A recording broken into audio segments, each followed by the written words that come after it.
অনেকে বলেন ফল খেলে গ্যাস হয়, কিন্তু এটা সঠিক তথ্য নয়।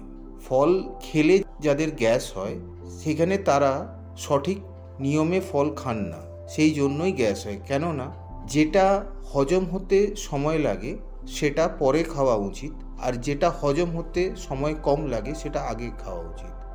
যদি আজকে আমার খাওয়ার প্লেটে ফল আছে, ফল আগে খাওয়া উচিত। কেন? ফল ইনস্ট্যান্ট এনার্জি দেয়, আর ফল হজম হতে সময় লাগে না। আর সেখানে চাল, রুটি, সবজি এগুলো খেলে ওটা হজম হতে সময় লাগে, তো সেই জন্য ওটা পরে খাওয়া উচিত।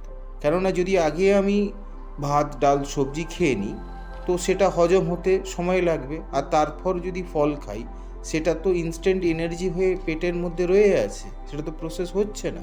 সেই কারণে সেটা তখন গ্যাসের সৃষ্টি করে।